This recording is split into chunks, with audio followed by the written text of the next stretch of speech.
আমরা আমাদের যারা মনোনয়ন জমা দিয়েছি ইনক্লুডিং আমরা সবাই জাতীয় পার্টির লাঙ্গলের মনোনয়নপত্র সহ মনোনয়ন জমা দিয়েছি এবং আমাদের মনোনয়নপত্রের সাথেই লাঙ্গল মার্কার প্রতীক সহ দেওয়া আছে। সেভাবেই এটা গ্রহণ হয়েছে, সেভাবেই এটা বৈধ হয়েছে।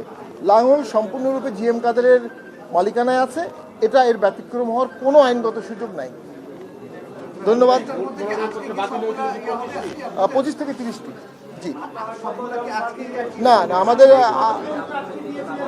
আমরা সারা দেশে 244 জন প্রার্থী দিয়েছিলাম, প্রায় 224-এর মতো মনোনয়ন জমা হয়েছিল।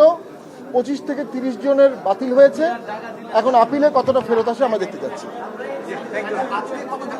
আজকে এখন পর্যন্ত 5 জনের হয়েছে, আরো 4 জনের আছে। জি টোটাল 9 জনের আজকে হবে। আবেদন করেছে কতজন? 25 জন আবেদন করেছে। আমাদের প্রায় মোরাললেস 25 জন আবেদন করেছে, আপিল করেছেন 25 জনের মতো। বিজলি কেবলস এর স্কিন কোটেড ইনসুলেশন আগুন প্রতিরোধী। বিজলি কেবলস, নিরাপদ আজীবন।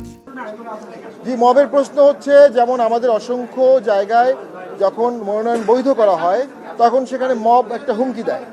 আবার অসংখ্য জায়গায় আমরা আইনগতভাবে জানি PRO representation of public order অনুযায়ী article 14 sub article 3B clause 2 proviso 2 এটা অনুযায়ী বলা আছে যদি কোনো সাবস্ট্যান্টিভ মিস্টেক না থাকে তাহলে ডিসি সাহেব বা রিটার্নিং কর্মকর্তা এটা কারেক্ট করে নিতে পারবেন।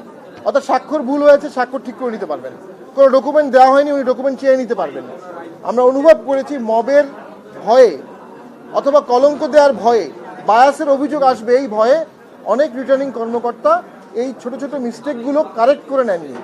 ওনারা যদি কারেক্ট করে নিতেন তাহলে আজকে নির্বাচন কমিশনকে 600টি আপিল শুনতে হতো না। তো সেখানে একটা মবের অনুচিত প্রভাব ছিল।